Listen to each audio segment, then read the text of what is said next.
When you've got a strong pedigree of business in your family, setting up your own is often the only way. The question is, what to do?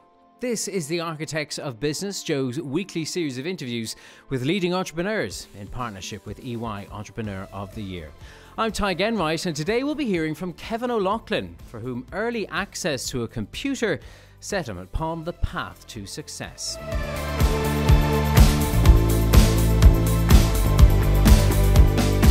Kevin, delighted you could come and talk to us today. Thank you for joining us at Joe.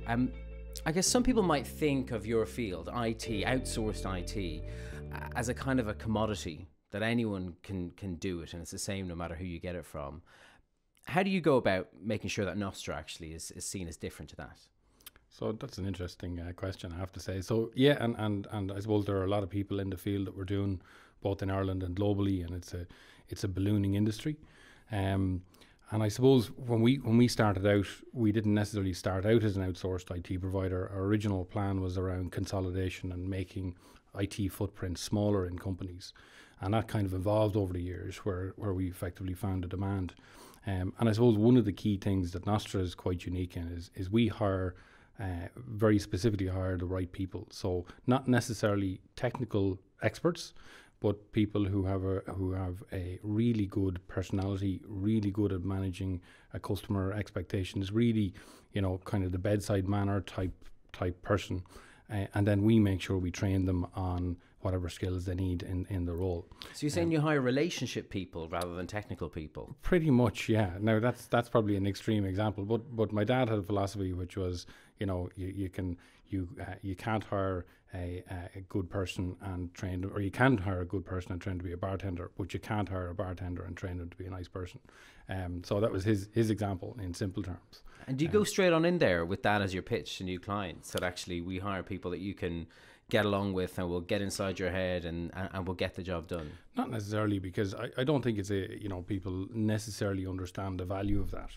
But what we do get is we get a huge amount of new business and referrals from existing customers. And what they always say about it is our team are top class.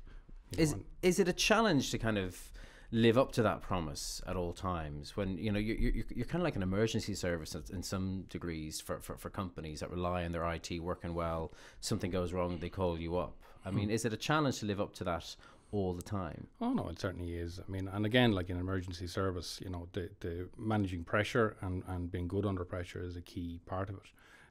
But yeah, like we would manage probably in excess of 3,000 servers and 25,000 desktops all across the world at the moment. And sometimes any one of those going down, even a mouse failing in a boardroom 10 minutes between a major board meeting, or a server falling over 20 minutes before a new site goes live, they're all mission critical, urgent, and can be stressful. How do you sleep at night then, Kevin? Very well, actually, because I have a great team around me. So yeah, look, again, in all these scenarios, it's about building the right infrastructure that's going to work, and understanding that when it goes down, it's our job to respond. It's not possible for anyone to build an infrastructure that'll never fail. And, when you have a good relationship with a customer, when there is a problem, you respond, you deal with it, and you have the right people that have the skills to do it. Take me back to the beginning, to little Kevin, when you realised actually IT was your thing. Yeah, so I suppose I'd probably go all the way back, I think, to 1989 or 1990. Now, one of my brothers would probably correct me in the year, but my dad bought an Amstrad 30 at the time. So again, in the late 80s. That's a computer for the Generation Y people listening. It is, but I think it's fair to say if anyone sat down and looked at it today, they probably wouldn't describe it as a computer. It'd be more useful as a bookend or something. But it was just a fascinating piece of technology, and my eldest brother became quite good on it quite quickly, and I was looking from a distance. And then Tesco or Quinsworth at the time had a thing where you go in, you pack bags, and you pick up the vouchers, and the schools collected them. I remember that. And then you got a computer for the school, which was an IBM PC at the time. And one came in, and I was the only kid in the class who had one at home. The teachers had never used one, so I became the expert, even though I knew how to do nothing on it, nothing. But I was the expert because I'd seen one before, effectively. So this is at the age of how Probably old? 10, 9 or 10, yeah, that kind of age. And the training you had at the Amstrad at home, so you're saying it didn't quite prepare you for the IBM, but you were I hadn't done much on doing. I hadn't done much on the Amstrad, to be fair. I'd looked at my brother doing things, but I really didn't have I knew how to turn it on, I knew how to put a disc in, but that was about it. Are you saying you blagged your expertise at school? Pretty much, yeah. Badly, in fact. I think the first function I did was to format a disc, which I thought was to load a disc, and ended up wiping the maths program that we got. But then obviously you were picking up skills as you went along just by trying it out? Yeah, so again, I had that very small step ahead, and I became the person who probably had to learn it quickly, in my view, so as I could actually appear to continue to be the expert. I was going home getting advice off my brother what to do, going back into school and applying it. And then I kind of followed all the way through in secondary school. The school had no computers when I joined, and they were looking for advice as to what to get. So again, I would have helped them. IT consultant Kevin came in. Yeah, exactly. I even did up business cards, KOL solutions. Are you serious? Yeah. And it's that type of ambition, I suppose, that put you onto the track you got on. Yeah. What was it? Just take me back a little bit though, and tell me when you kind of realised that you really liked it. I mean, there's one thing kind of having the responsibility foisted upon you, but there's another thing kind of actually saying, actually, I like this. Yeah. So that's a really interesting one, actually, and I take it to my leaving cert year. So I had done loads of computer work all the way through secondary school. And again, I did my leaving in 97, and at that point there was still very little knowledge in computers. Most companies wouldn't have even had corporate email addresses at that point, and I didn't know. I was looking at my career path, and I knew, and everyone associated me as the computer guy. So I went and did a computer applications course, and it just wasn't for me. Like, software development wasn't for me, and I didn't establish for a number of years after that actually I love computers and I had a huge interest in them, but I probably had more of an interest in building them and selling them and the business side of it as opposed to the technical side of it. And that I was a long time learning that the difference between the two. And I suppose even from my technical point of view, I would have stopped being an engineer in 2000 when I was 20, only 3 years. And at that point I moved into the sales side. And what I loved doing was solving a problem. Somebody telling me, I want to do this, and I'd say, well, you can do that on the computer, or here's how you do it on the computer. And actually the solving a problem and selling a solution became my thing. At what point did you realize that people always look at technology of the future and say this is going to change everything, and most people in that moment in time don't quite understand it or don't quite comprehend just how much it's going to change things? What were your evangelical moments where you're kind of telling people about how much computers and technology were going to change the world and change their lives? Yeah, well, I suppose I probably, again, all the way through my teens, it was an exciting thing to look at computers, but I wasn't necessarily thinking about how much of an impact they were going to have. I would say, I got my first job in technology, and I worked for a couple of years as an engineer. And I started seeing at that point technology advancements, which I thought were really, really impressive and really clever. And it's probably the second tranche of change in IT. So you had the initial where everyone got a computer, and then I suppose I came in at that point where then you're moving to the next stage of how can we get more out of them. So the first major thing for me would have been cloud computing. So in 2007, when we started our business, I just saw it as absolute sense. And at that time, companies like Microsoft were encouraging businesses like ours to build our own infrastructure and share it between our customers rather than selling every customer an infrastructure. So, in simple terms, rather than everyone spending 10 grand on the solution, I spend 40 and sell it to each customer at 6 grand each. And effectively I get 60 grand rather than 40 grand for an infrastructure, and everyone saves money. And it made a lot of sense in every respect, because what a customer could get and be part of was much larger than they would be able to afford to buy on their own. So while they're on a shared infrastructure, it's better than what they would ordinarily get. And I saw that as a huge sea change. So we were, the first company in 2007, we signed up with Microsoft to build our own, what was at that time called HMC 4.5, which commonly known today as Office 365. So Nostra built our own version of that with Microsoft in 2007, launched it in early 2008. And then Microsoft announced in mid-2008 they were doing it themselves, and we had invested $250,000 in our solution. They were investing, I think, $5 billion in theirs. and they were cheaper. So we made a very hard decision of shutting down our infrastructure and moving everyone to Microsoft's platform when it came out, which was a financially painful decision, but it was the right thing from a customer point of view. Do you feel kind of hard done by the advice that you got from Microsoft at the time, only to be kind of have that market snatched away from you by the big boys later? So at the time I did, but to be fair, if I look at it, Microsoft gave advice to everybody, and very few companies took them up on that advice. And ultimately, Microsoft knew where the market was going. They had to compete with Google and everyone else who was in that space. So, they didn't get the traction that they needed. They had to make a different play. And I don't think, if that had been successful for us, we'd be a much different company today. And I prefer to be a service provider and an outsourcing company rather than a hosting provider, if that makes sense. I guess so. When you look back on getting into this field, was it apparent to you that there would be so much money to be made out of it at the time? And was that part of what drew you to it? So, no, I would say money wasn't the key motivator for me. So I would still say, again, to build a business, and we haven't made an enormous amount of money to date. I think in the future we will do extremely well. But the cost of building the type of business we have is not inexpensive. And it's a very people intensive industry and business, and to get the right people costs money, and therefore you can put your margins under pressure. You need significant scale for it to work. And we're only really getting to that point now. So we'll do about, a little over 10 million euros this year. And we're seeing that growing kind of 25, 30% year on year. And we've just done an acquisition, a company called EMIT, which will add about 2 million to our revenue for the next 12 months.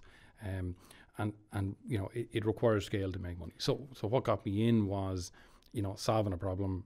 I probably had the knowledge from a very young age. And because I have a historical understanding of IT, for me, the problem to solve was quite easy. People might, when they look at the big corporate heavyweights of this age, the Googles, the Facebooks, even like the Oracles, the Cisco systems, they might be surprised to hear you say that there's not much money to be made in this game. Yeah, well, I think from their perspective, they all do very well. And don't get me wrong, when I'm talking about, I suppose, our specific industry, and our industry is outsourcing. So we're a managed service provider. We go to companies, and typically work with CEOs and COOs in organizations. So non-technical people, they want their IT to work, and they want it not to be a hassle for the business. They don't particularly want to get into the detail, and they could have anything from 50 to 500 computers that they need managed, and we'll, take all the calls from the end users and manage all that piece. And that type of business requires scale. So if you consider, if I take on one customer and they have one PC, and they work 10 hours a day, 7 days a week, their own business or whatever, I still require multiple people to deliver that service. So you need scale to make it work. I'm interested as well in how you, the businessman, evolved, from having this almost foisted upon you persona of the IT guy at school. You kind of came to realize that actually you were more into the business end of things and the sales and the relationships that you say Nostra kind of prides its or bases its business model on. Did you ever look at other businesses, other ways of making a living and making your money work for you? Yeah, so I did, unfortunately. Unfortunately, I yeah. smell a story here. Yeah, I probably, like lots of people in 2001 and 2, saw the property market going where it went, and I effectively invested all of my earnings into property and bought a number of places, and I sold some of them to start Nostra, which was a great positive in 2006, good time to get out, but I kept some of them, which wasn't a good idea. And that was certainly a painful experience to carry those over the last 7 or 8 years, and thankfully they're back functioning now. I also diversified, and I suppose I set a personal objective a number of years ago where I made a decision. The type of person I am, I just enjoy helping people, and that's just something that I like to do. And I set a lifetime target to help 1 million people in my lifetime, right? So what that manifested itself as at the time, I wasn't sure, but I said that's something I wanted to do. So I ended up going into all sorts of different businesses at the bottom of the market, I suppose, in 2010. I got involved in some gyms, a chiropractic clinic, you know, some random things which ultimately are super businesses. And I understood them, and I was a user of that type of service. But you know, you have to know one thing really well, in my opinion, and IT was what I knew well. So in me diversifying into those areas, I just took my eye off the ball on my own business, which had an impact on that. And once I learned that lesson, I got back and I was like, well, how can I use my business to help people? And I do that predominantly by making sure that our team are extremely well looked after. If people have challenges, we help them through it. And we have a very staff-centric organisation, and I suppose we want to build on that and to grow it out. And same with customers and other people. Talk to me a bit more, though, about that foray into the property market, because it's something that lots of people will identify with. I suppose anybody that did buy around that time, and of course the crash that followed. Not many people had the spare cash to buy. How many properties was it that you? About 6 at six. one point. Not many could have put that much money into property. Yeah. Did you make any mistakes, or was it just, you know, were you dragged down with the you know, with everybody else? I don't know. Yeah, I mean, I suppose my view and one lesson I have is, I mean, why was I doing, you know, in property? I was in property to make money, and I didn't understand property. You know, I think a lesson that I certainly learned is, if I'm getting involved in a business, I have to know an awful lot about it, and you have to be passionate about the industry. If you go into something to make money, my view is you'll never win over the people who are in it and know everything about it. So, you know, I made a decision a number of years ago. Technology and cars, two things I'm passionate about. I'll invest in those types of industries, but outside of that, absolutely not. So in property, look, you know, I bought some places, and the way it worked back then, you know, you buy a house in, you know, off the plans a year before it's built. By the time it's built, it's worth 100 grand more. You're financing 90%, so you're getting 60 grand check the day you buy it, and then you buy another property out of that check.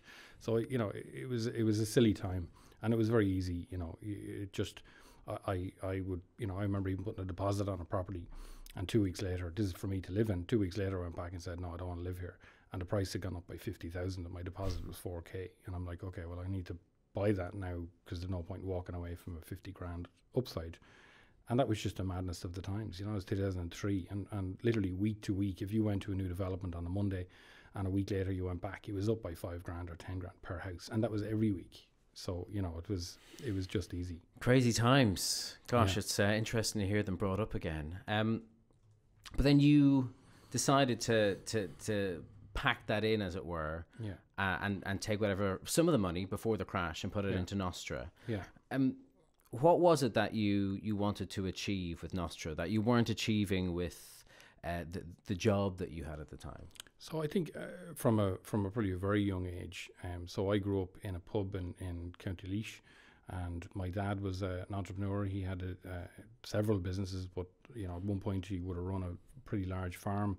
We had a pub and a shop, which Mam, in fairness, would have probably run more than him, although he wouldn't admit that.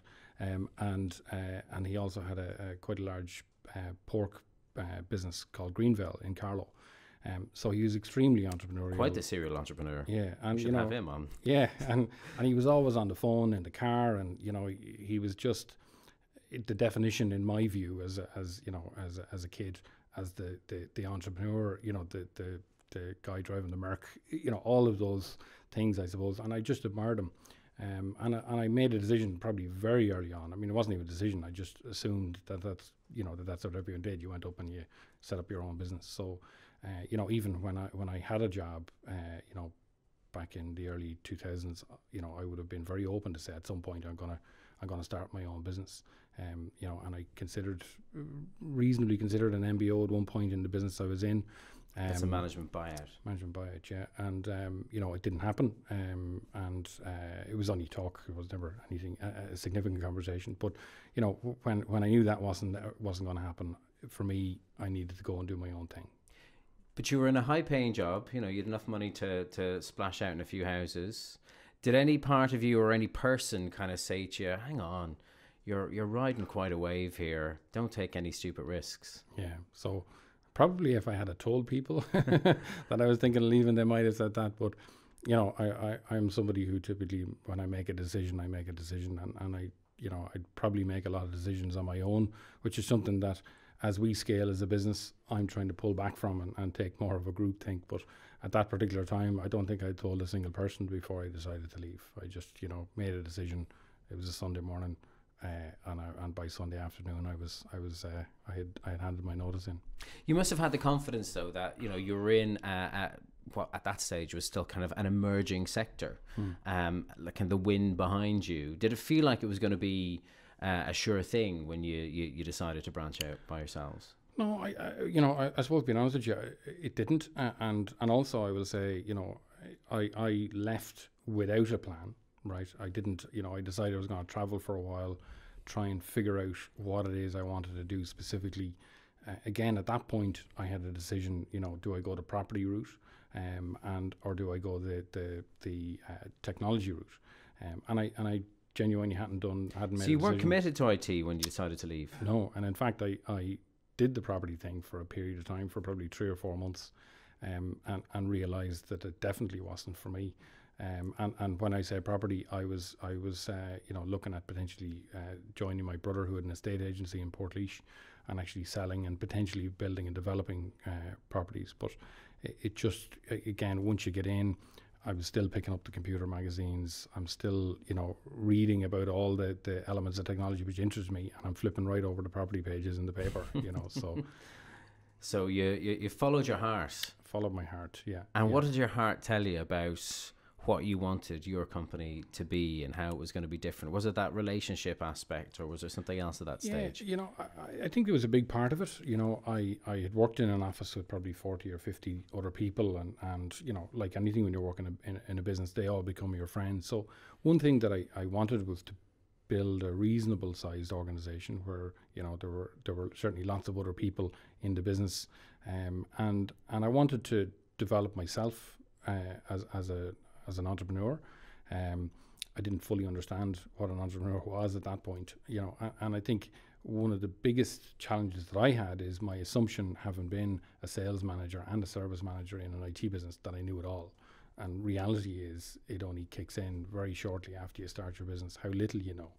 And unfortunately, I had a 7 or 8 year learning journey, which I'm still on. But the first 7 or 8 years, it was just mistake after mistake.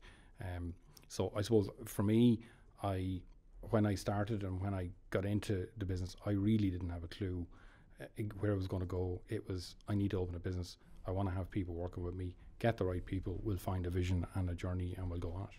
Kevin, it was 2006 when you started. Just a few years later, obviously, history would be recorded with the worst financial crisis since the Great Depression. What were those early years like?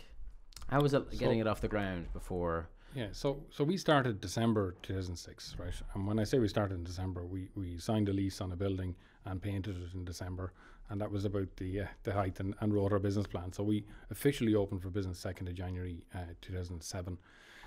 So the first year was a whirlwind.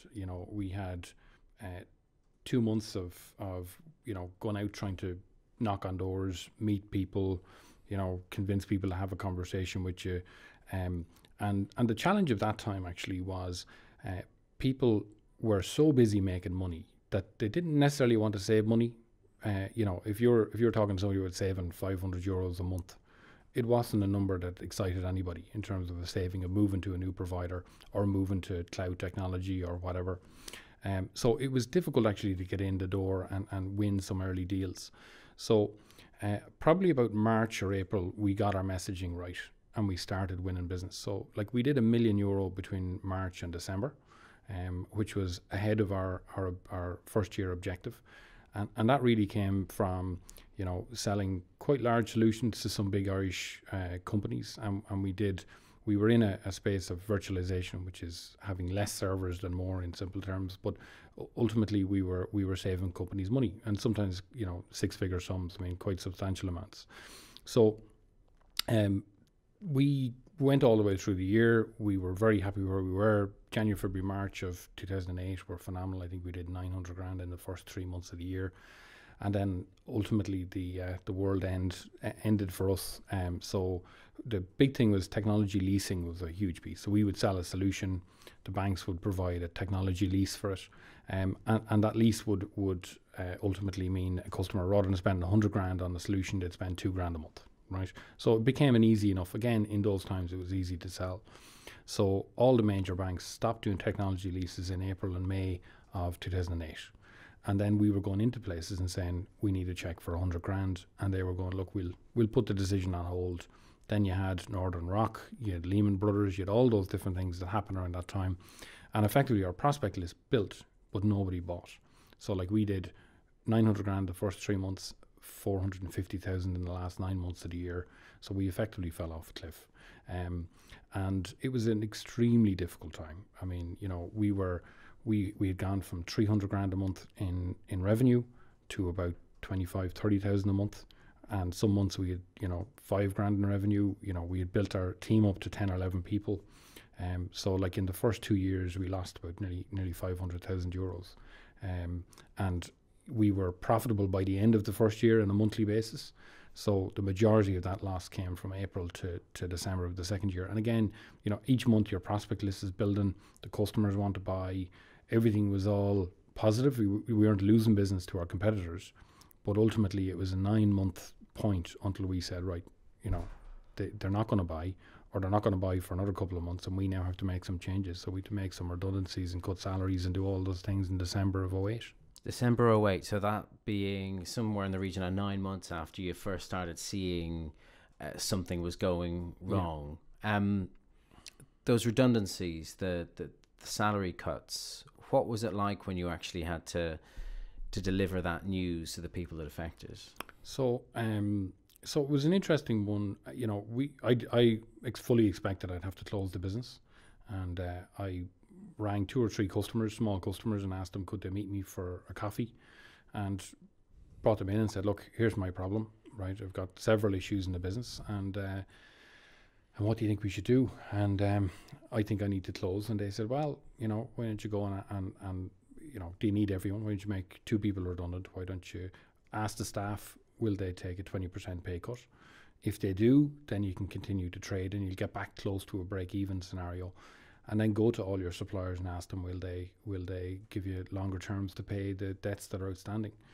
And I suppose it was an ambitious plan, but when we went and met suppliers, they were in the same boat with lots of people, and those companies were closing and the money was being written off. So at least we were offering them a scenario where they might get it back. So they all accepted, to my surprise.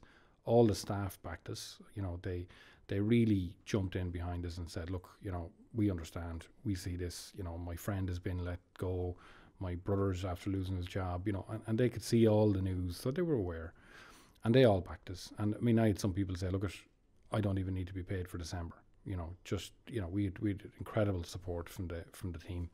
And really from that point on, then we spent all of 09 just treading water. We took investment at the end of 09, which really cleared our legacy and paid off everyone who needed to get paid off. And then we kind of had a couple of years of just, again, struggling to get by. And in 13, we kind of cleared the last of our legacy debt. We cleared all of the, you know, the history that we'd been through financially, and we had breathing room to grow. And it was just in time, I suppose, for the economy coming back, and we've done really well since then. So like we've grown since 13, we probably did 1.1 million in 13, and, you know, to do 10 million today. So in that period, we've multiplied by 10. It was really a case of battening down the hatches. And I mean, it's a case, literally, it sounds like you weathered the storm. Yeah. When you look back, was there ever any point where you thought, no, we can't get through this, and actually closure is inevitable? Because it sounds like you kind of hatched a plan and it actually went relatively smoothly. Yeah, well, I wouldn't call it smoothly if you lived through it, but, you know, it was just incredibly tough. I mean, it was day to day, week to week. I mean, there was long periods when I didn't take any money out of the business. So you're literally just taking out money for petrol. You know, I had bought a car which was expensive. I bought a Porsche in 2008, and I had more finance on it than it was worth, quite a considerable amount more than it was worth, in that, you know, all those cars were worth nothing. So I couldn't sell it because I couldn't afford to write down the amount of money that was in it, and yet it was unbelievably uneconomical, so I could hardly afford to drive it. You know, and I remember occasions when literally I would have to stay at home for a couple of days because I didn't have enough money for fuel to go out. You know, so it was a very, very difficult time. And I think without the support of the team that I had, both financially and everything else. I mean, they all believed in what we were trying to do, and really, I in 2009, I said, right, you know, I need to get my health right. I need to get fit, which I had never really been in my life. So I got fit and healthy, said I'd, you know, face it all head on, more energy, and really focused on my own health and my own well-being. And I think that then operated right throughout the company. It's an interesting point in history at which to have had that kind of health epiphany, that when, you know, the proverbial has really hit the fan in terms of how the company's performing, suddenly you discover exercise. Yeah, well, you know, and probably the person who got me there was John Boyle of Boyle Sports. So, you know, I don't know if people would know his story. I know he actually won Entrepreneur of the Year at one point. But, you know, John, he was probably 52 or 53 years of age when I first met him. And John used to train every morning. And he would talk about, you know, the importance of eating right. And, you know, he'd be at his age driving up and down the country and, you know, have his packed lunch and making sure it's all good and healthy. And he'd go to the gym 4 times a week or 5 times a week. And he'd be, you know, looking at people who'd be half his age with half his energy. And his view was, you know, to be successful, you have to get your own health right. And I took that message, you know, and I suppose I very much operated from there.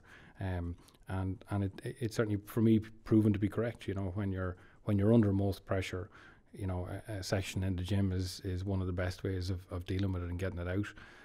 But also, you just have more energy to take on a problem. And instead of, look, I'll deal with it tomorrow, I'll deal with it now. So what changes did you make?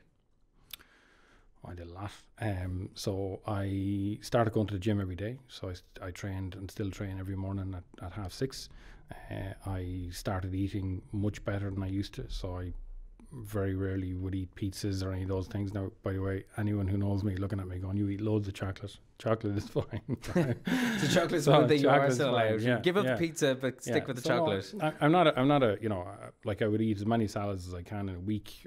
I'll eat plenty of meat, you know, so I'm not, you know, I don't have the cleanest of diets by any means, but I would be quite healthy and I'd be quite fit, and I would see that as a hugely important element of my day and my routine, and you know, and I think having downtime is critically important. So, you know, it's something, I don't know, I mean, you could call it lazy or whatever, but I've never worked late. It's just never been a thing that I've done, you know. So I would have always been an early riser, into the office early and leave at 5:30 and go home and try and switch off where possible. So, I mean, obviously once a month you'll end up writing a proposal that'll go on till midnight or whatever, but, you know, they're few and far between and always have been. So that's quite at odds with what a lot of other you know, people who start businesses might say, that you have to put in, you know, 12, 16, 18 hours a day sometimes to get it off the ground. Yeah, and I'm sure it does. And again, I mean, I would have been criticised by my own team for not doing it. But, you know, our office, you know, except for the people who work late, would actually clear out at 5:30, 5:45 every day. You know, you know, my view is if everyone can't get their work done a day, we need more people, and there's something wrong. And also my view is if you actually relax in the evening, take the evening off, you're far more productive the next day. And again, you know, in my case, if I go to the gym in the morning, I have a much better day than if I miss a gym. So, you know, if I don't go to the gym, I genuinely find I don't get as much done, not as focused. And is that one of the kind of the, shall we call them, Kevinisms that you share with other people, say in the EOY network, other business people, about how they should approach their own lives and treat their own staff? Yeah, so no, I think one thing I have learned through it all is that, you know, what works for me might not necessarily work for anyone else.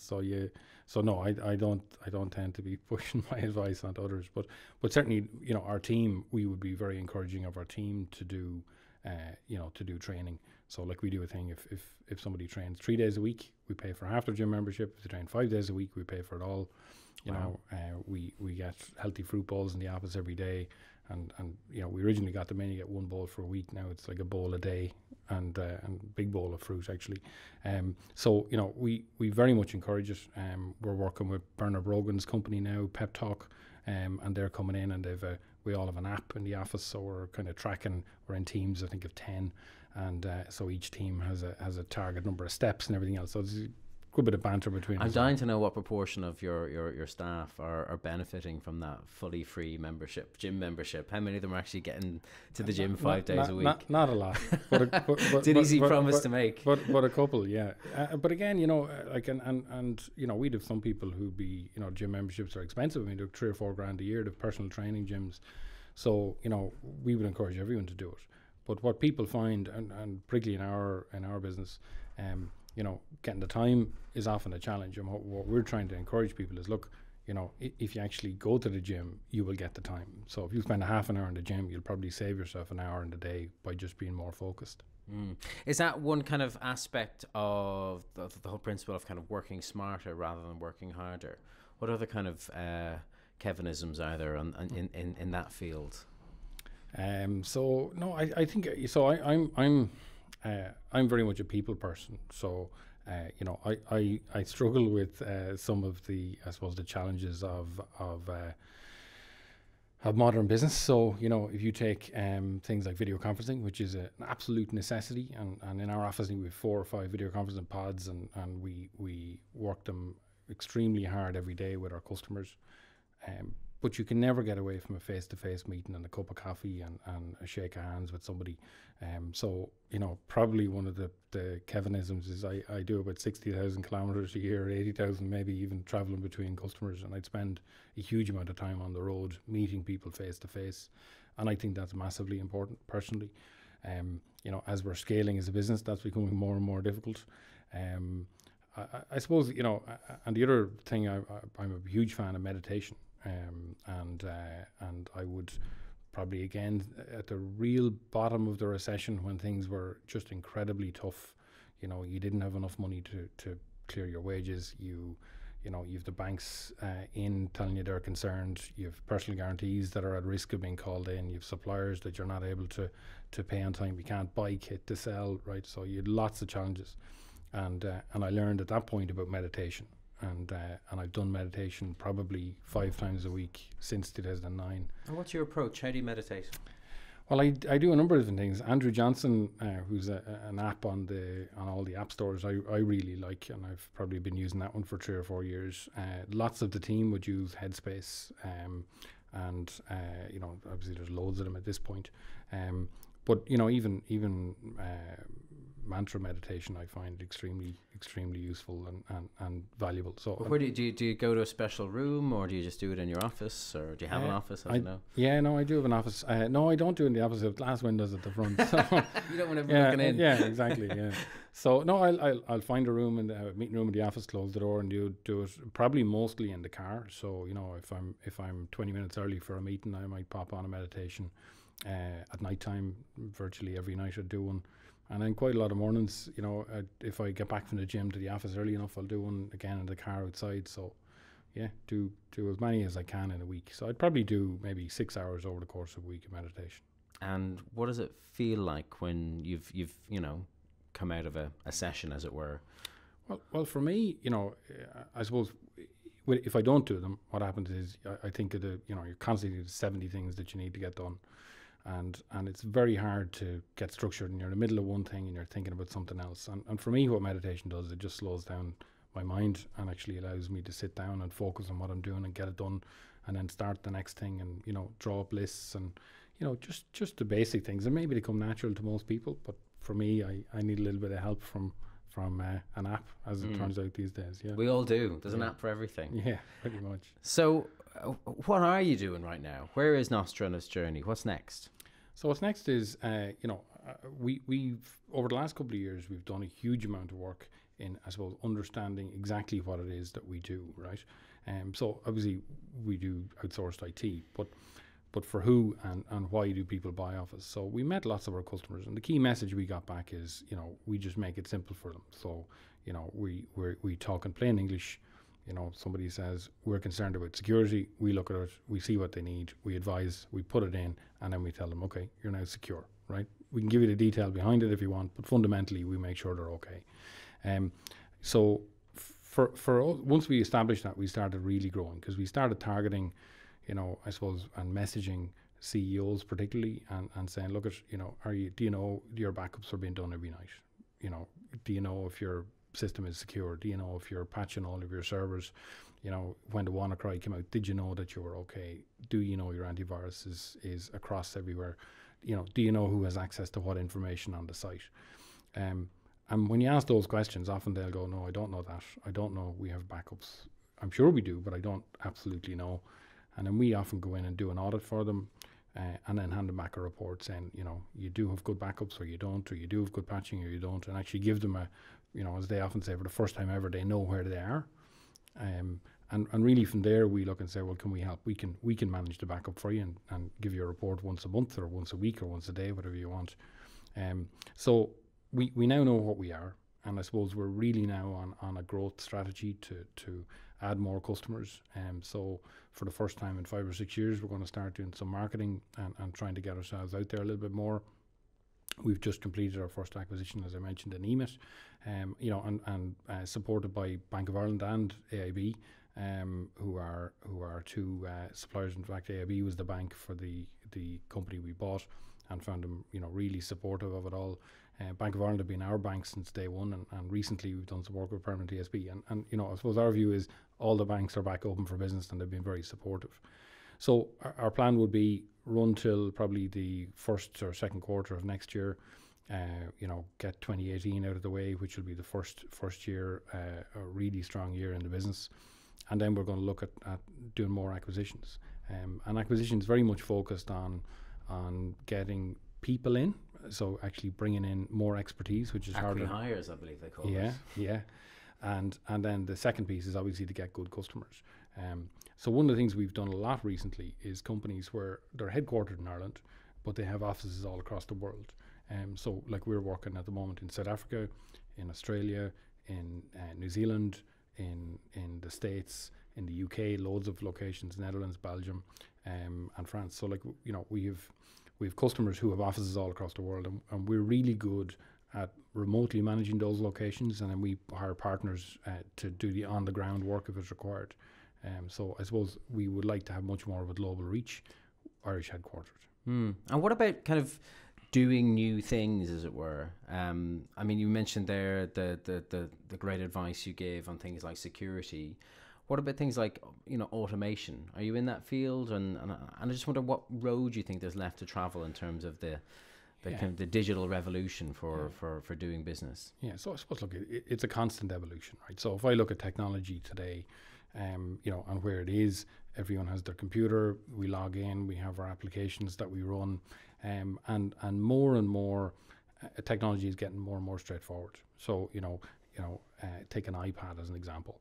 So you don't need an iPad or a technology person to set up an iPad, right? If you get an iPad, no matter who it is, even a 5-year-old can take it out of a box and ultimately get it set up and functioning, right? The 5-year-old might need someone to help put the password in for the internet, but that's about it, right? And technology is becoming more and more locked down. And I suppose when we look at it, where in 5 years' time that the industry is going to be, the reality is, our view is there will be less and less of the work that we do today in terms of putting in PCs, configuring them and managing them, because they will become more and more iPad-like, where the user can just take it out, plug it in, it'll work. More and more of our applications are going to be app-based, which again require very little input from us. So where we would see the industry going is we will become advisors and brokers, and we will literally, you know, again, deal with business owners who have a technology problem, and we'll literally be bringing, you know, solutions via apps, via iPads, via whatever, and making sure that all their data is secure, because again, if all your data is on your iPad and you lose it, or, you know, a person brings it home, then they have all the company data in their hands. So we've to look at where that piece evolves. So it's all in the cloud. It's all in the cloud. Oh, there's and we've a lot of clouds in this country. A lot of clouds in this country. Yeah, exactly. Few clear skies, but clouds are good. Kevin O'Loughlin, thank you very much for coming in and talk to us today. Thanks for joining us today on The Architects of Business. Thanks to our guest, Kevin O'Loughlin, our producer, Patrick Hohey, and all of the team here at JOE. Our programme is made in partnership with EY Entrepreneur of the Year. And next week, tune in for our special edition with all the highlights from this year's award ceremony. I'm Tadhg Enright. Thank you so much for being with us today, and I hope to see you next week.